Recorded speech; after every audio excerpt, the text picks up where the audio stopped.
is revisiting the 2024 election with Secretaries of State. I note that a quorum is present. Without objection, the chair may declare a recess at any time. We will do opening statements here today and then recess for the floor vote. We will quickly reconvene after the vote and begin with witness testimony. Also, without objection, the hearing record will remain open for 5 legislative days, so members may submit any materials they wish to be included therein. Thank you, Ranking Member Sewell, members of the committee, and our witnesses for participating in today's hearing.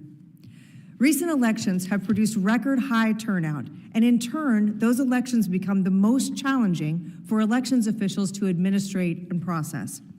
Presidential, primary, general, and special elections occur around the clock across states, requiring efficient administration to provide Americans with free and fair elections. As a former Secretary of State, I am glad to welcome our witnesses today for an important review of our nation's most recent presidential election.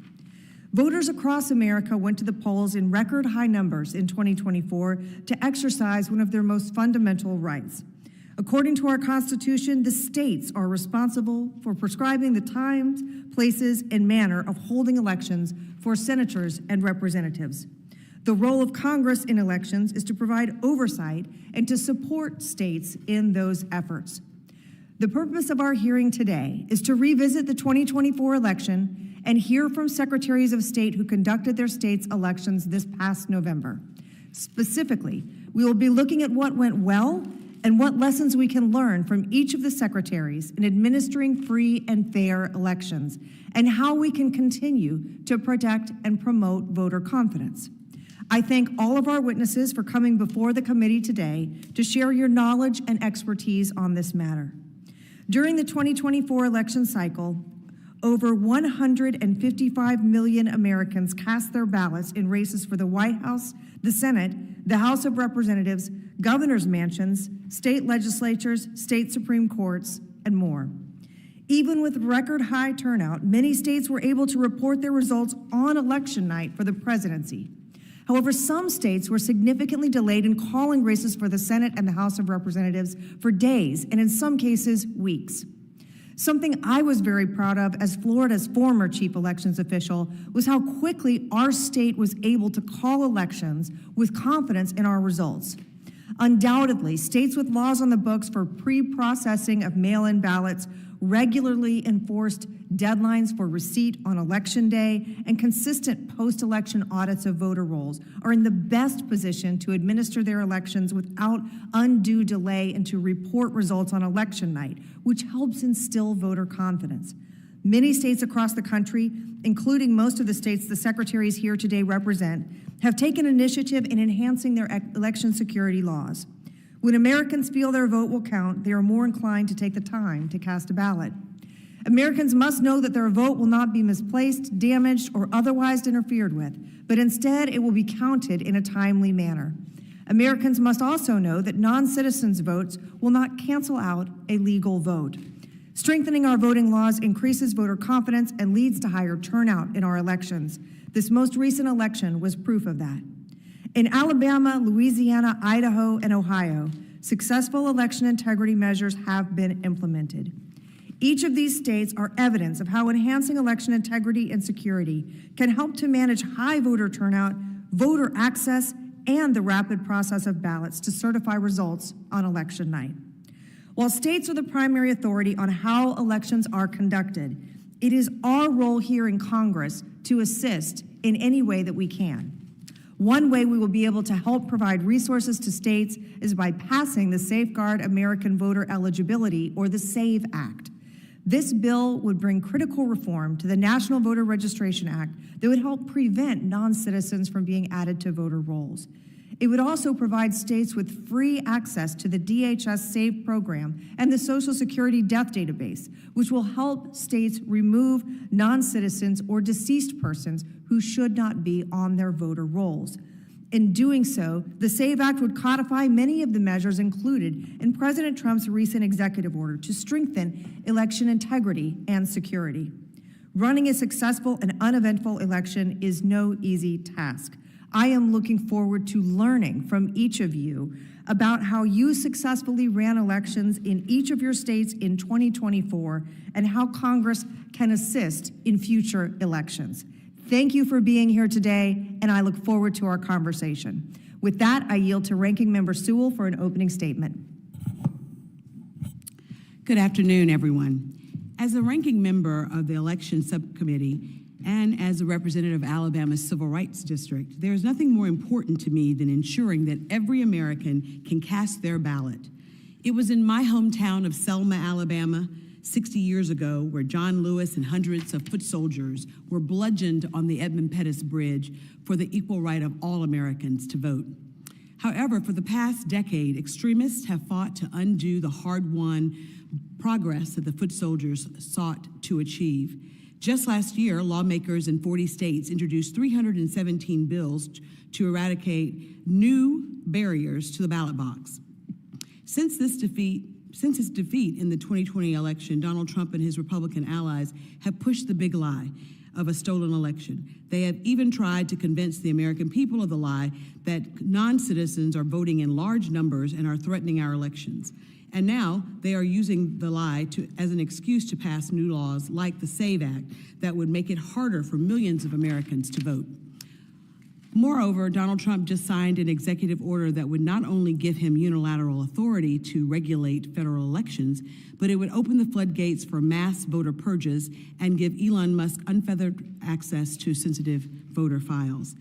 The executive order and the SAVE Act also create unnecessary barriers for election workers by withholding funds and threatening election administrators with 5 years of prison sentence if they make a simple mistake while trying to register new voters. Even though the 2024 election was fair and secure, it was marred with threats of violence, like the bomb threats that targeted polling stations, election offices, and tabulation centers on Election Day.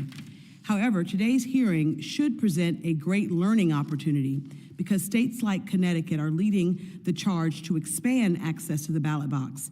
In 2023, Connecticut passed a state-level Voting Rights Act to expand voter access. Sadly, last year, Alabama, my home state, cared more about enacting laws to criminalize absentee ballot assistance and purge thousands of eligible voters from the rolls. Alabama is one of only 3 states in the nation that does not allow any form of early in-person voting. But in Connecticut, voters were allowed to exercise their their right to vote 14 days before Election Day.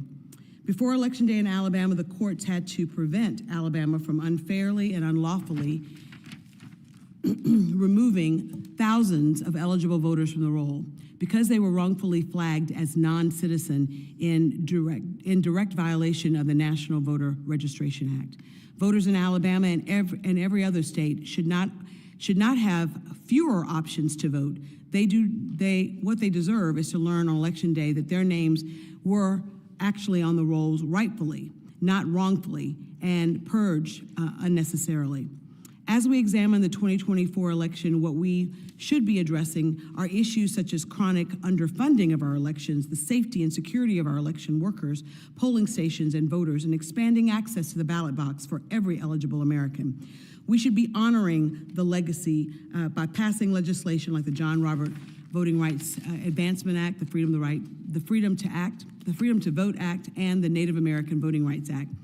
Trump has no regard for the U.S. Constitution, the rule of law, or the fundamental principles that all Americans, regardless of their race, creed, or color, has a right to have their voice heard at the ballot box.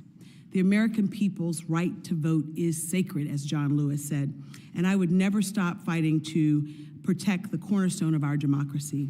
We as elected officials should be looking for ways to expand access to the ballot box, not to curb it. I want to thank our secretaries for being here today. I also want to thank Chairwoman Lee for holding this.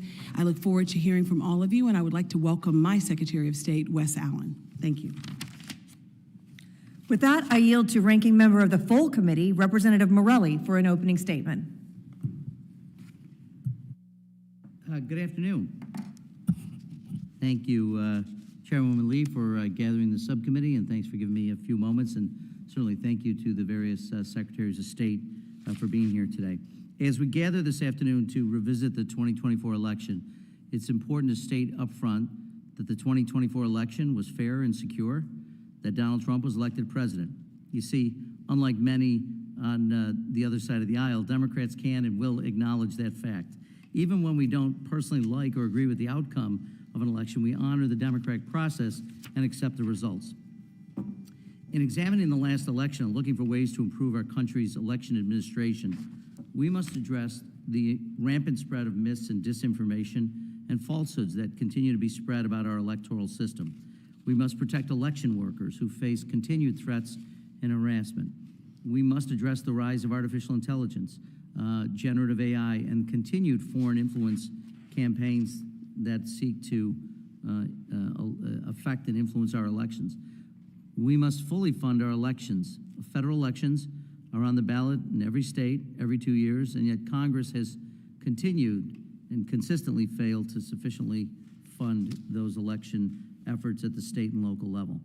Congress must halt and reverse the administration's harmful decisions to attack, undermine, and defund critical federal agencies and partnerships like the Cybersecurity and Infrastructure Security Agency, CISA, and the Elections Infrastructure Information Sharing and Analysis Center, or the FBI's Foreign Influence Task Force.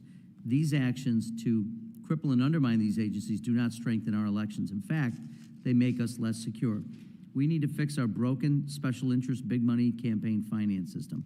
Last year, one donor, billionaire Elon Musk, spent at least $291 million backing Donald Trump and other Republican candidates. According to Open Secrets, the top 6 donors in the United States gave over $100 million each during the 2024 election, all supporting the president and Republican candidates. In last week's Wisconsin Supreme Court election, Elon Musk and allied groups spent over $20 million.